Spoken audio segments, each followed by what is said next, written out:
Hello दोस्तों, स्वागत है आपका मेरे यूट्यूब चैनल पर। दोस्तों आज की वीडियो में हम लोग पढ़ेंगे एक्सरसाइज 7B का क्वेश्चन नंबर 17 है और 18 इसको हम लोग सोल्व करेंगे। तो यहाँ पर जो क्वेश्चन दिया गया है इस प्रकार का क्वेश्चन है।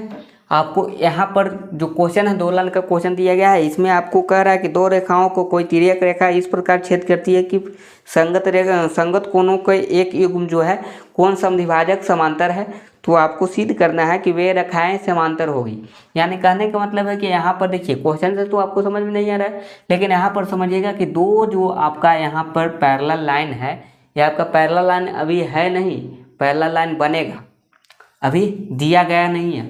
आपको अभी दिया गया है क्या कि जीएम जो है एचएल का क्या है, पैरेलल है। ये जो लाइन दोनों हम लोग ड्रा किए, ये जो हमने ड्रा किया है, ये जो है ये वाला पैरेलल दिया गया है, जीएम और एचएल पैरेलल दिया गया है। तो ये दोनों पैरेलल दिया गया है और उल्टा सिद्ध करना है। जो क्वेश्चन नंबर 16 हम लोग सोल्व किए थे ना पिछले वीडियो में, उसी का उल्टा है जस्ट। तो यहाँ पर हम लोग को सिद्ध करना है क्या, इसमें हमको सिद्ध करना है कि ए बी जो है सी डी का क्या होना चाहिए, पैरेलल होना चाहिए। और गिवन में क्या दिया गया है, जीएम, यानी कि दिया गया है आपका जीएम और एचएल जो है पैरेलल है। और पैरेलल है इसका मतलब कि इसका कोण भी पैरेलल हो, आपका एंगल जो है आपका समान होगा। तो एंगल जब समान होगा तो यहाँ पर जो एंगल दिया गया है ए एंगल और ए एंगल आपका बराबर है, यही दिया गया है, पहले से दिया गया है। यहाँ पर लिखने का कुछ ज़रूरत है नहीं, यहाँ पर मैं लिख देता हूँ फिर भी कि ई जी एम जो है आपका क्या दिया गया है, एंगल आपका दिया गया है जी एच एल का, यह आपका संगत कोण से है जी, याद रखिएगा संगत कोण यानी कि कोरस्पोंडिंग एंगल संगत कोण से है, ठीक है। तो संगत कोण से जब बराबर दिया गया है पहले से, तो हम लोग यहाँ पर ए जो एंगल है, ए एंगल आपका नाम से हम लोग चल रहे हैं। 1 2 3 हम लोग इस तरह से नहीं लिख रहे हैं, यहाँ पर अगर लिखेंगे तो उससे और ज़्यादा समझ में आता है। ऐसे हम लोग नाम से चल रहे हैं, जो भी एंगल लिखना होता है वो बीच में होना चाहिए, बाकी आप आगे पीछे लिख सकते हैं। जैसे ई जी एम लिखे हैं, इसका मतलब एंगल जी का बात हो रहा है और यहाँ पर एच का बात हो रहा है। बाकी आगे पीछे लिख सकते हैं, एम को आगे भी कर सकते हैं, ई को बाद में भी कर सकते हैं, आपको जैसा मन वैसा कीजिए। यहाँ पर केवल आपको समझना है कि ये जो है पहले से दिया गया है, अब दिया गया है तो इसी के आधार पे हम लोग बनाते हैं। तो यहाँ पर हम लोग प्रूफ में चलेंगे, प्रूफ में चलेंगे क्या है, जब ए आपका दिया गया है एंगल ई जी एम जो है, ई जी एम जो है, ई जी एम है, वो आपका एंगल जी एच एल का बराबर है। तो बराबर है दोनों, तो इसका हम लोग दुगना कर सकते हैं। ये देखिए, ये छोटा वाला भाग और ये आपका छोटा वाला भाग, तो ये अगर दोनों को जोड़ देते हैं तो बड़ा वाला भाग होगा कि नहीं होगा, तो बड़ा वाला भाग होगा। ऐसे भी आपका समद्विभाजक का मतलब होता है कि 2 बराबर भागों में बांटता है। तो 2 बराबर भागों में बांटा है, ये इसका मतलब कि ये दोनों आपका दोनों सेम भाग होगा। यानी कि ये मान के चलिए कि अगर ये 45 है तो ये भी 45 होना चाहिए, दोनों सेम होना चाहिए। तो उसी प्रकार ये भी और ये भी दोनों सेम होना चाहिए। तो इसका मतलब है कि इसका दुगना हम लोग कर सकते हैं कि नहीं कर सकते हैं, तो दुगना कर सकते हैं। तो यहाँ पर लिख सकते हैं एंगल इस तरह से, ई देखिए एंगल ई जी एम बराबर 2 एंगल जी एच एल, है ना। यहाँ पर इस तरह से हम लोग लिख सकते हैं कि नहीं, इस तरह से लिख सकते हैं। तो यहाँ पर दुगना करने का मतलब बन जाएगा ई जी बी, देखिए एंगल ई जी बी बराबर एंगल यहाँ पर बन जाएगा क्या, जी एच डी, इस तरह से बन जाएगा। और इस तरह से बन जाएगा तो ये दोनों बराबर होगा कि नहीं होगा, क्योंकि बीच में बराबर का साइन है और दुगना कहिए तो इसका नाम ए हो गया और इसका नाम ए आ गया। तो इस तरह से आ गया, तो ये भी आपका संगत कोण से बराबर होगा भाई। जब संगत कोण से बराबर है, इसका मतलब ये भी संगत कोण से बराबर है। तो संगत कोण से बराबर है, इसका मतलब आप समझिए कि यहाँ पर दोनों एंगल बराबर है। इसका मतलब होता है कि जो लाइन दिया गया था वो आपका क्या था, वो आपका पैरेलल था। ए बी जो है सी डी का क्या था, वो पैरेलल था। तो ये आपका प्रूव्ड हो गया। इसी प्रकार आपको बनाना है। तो देखिए ये कितना आसान था, इसका केवल दुगना किए, नामकरण कर दिए, इसका हो गया। तो इस प्रकार कितना शॉर्ट में बनाना था, 2 लाइन का आंसर है, इस प्रकार प्रूव करना है। प्रूव का तो आंसर भी आपको नहीं दिया होगा बुक में, और हिंट तो नहीं दिया होगा। एक का हिंट दे दिया था क्वेश्चन नंबर 15 में, लेकिन यहाँ पर नहीं दिया होगा। तो इस तरह से आप बना सकते हैं। चलिए क्वेश्चन नंबर हम लोग देख लेते हैं 18 को। तो सबसे पहले आप इसका एक स्क्रीनशॉट ले लीजिएगा, ठीक है, स्क्रीनशॉट ले लीजिए। उसके बाद क्वेश्चन नंबर 18 को हम लोग सोल्व करते हैं। चलिए क्वेश्चन नंबर 18 में दिया गया है सवाल, इसका फिगर नहीं दिया गया है, यहाँ पर दिया गया है यदि दो सरल रेखाएं एक ही सरल रेखा पर एक ही तरफ लंब हो तो आपको बताना क्या है, सिद्ध करना है कि दोनों रेखाएं जो है समांतर होगी, यही आपको सिद्ध करना है। तो क्वेश्चन नंबर हम लोग यहाँ पर देख लेते हैं, 18 को लिख लेते हैं। इसमें जो दिया गया है आपका फिगर किस प्रकार बनेगा, देखिए इसका जो फिगर है इस प्रकार बनेगा।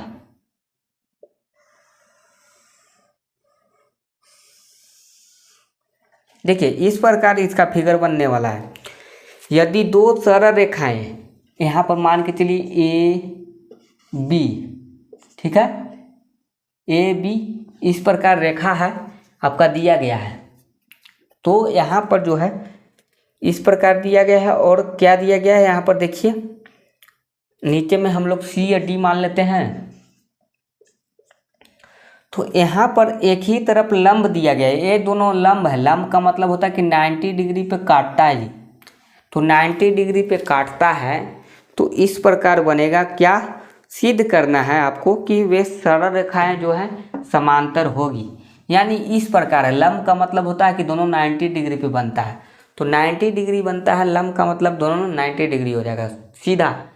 जब भी आपका लंब बनता है तो इस प्रकार रहता है, यानी कि इधर से और एक इधर से, उसके एकदम सामने जस्ट एकदम बीचे बीच भाग में बांटता है।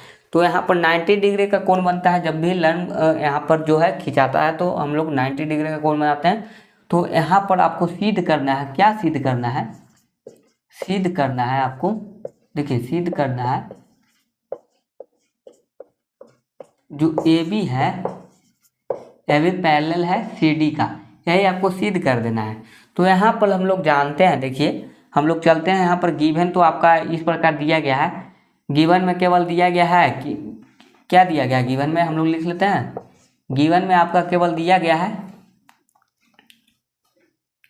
यहाँ पर दिया गया है एंगल बी ए सी, है ना, एंगल बी ए सी, और क्या दिया गया है एंगल डी सी ए या ए सी डी, कुछ भी लिख सकते हैं। ये दोनों क्या है 90 डिग्री है, ये दोनों 90 डिग्री है, यही आपका दिया गया है। तो हम लोग यहाँ पर जानते हैं कि 90 डिग्री इस प्रकार दिया गया है। तो यहाँ पर इंटीरियर एंगल का मान कितना होता है, 180 होता है। तो इंटीरियर एंगल, जब भी मैंने शर्त पढ़ाया था कि पैरेलल लाइन होने का 3 शर्त होता है कम से कम, आपको याद रखना है। एक होता है कि अल्टरनेट एंगल बराबर होना चाहिए, दूसरा कोरस्पॉन्डिंग एंगल बराबर होना चाहिए, और तीसरा आपका क्या होना चाहिए, इंटीरियर एंगल होना चाहिए जो 180 के बराबर होना चाहिए जोड़ने पर। तो इंटीरियर एंगल जब जोड़ने पर 180 के बराबर होता है, इसका मतलब होता है कि दोनों पैरेलल लाइन होता है। तो यहाँ पर हम लोग देखेंगे आंतरिक कोण कहते हैं उसको, इंटीरियर एंगल को। तो यहाँ पर हम लोग चलेंगे प्रूफ में चलेंगे, प्रमाण में। तो हम लोग लिखेंगे यहाँ पर, क्या लिखेंगे, देखिए प्रूफ में जो है यहाँ पर दिया गया था, क्या हम लोग लिखेंगे, इन परपेंडिकुलर लाइन जो है आपका, परपेंडिकुलर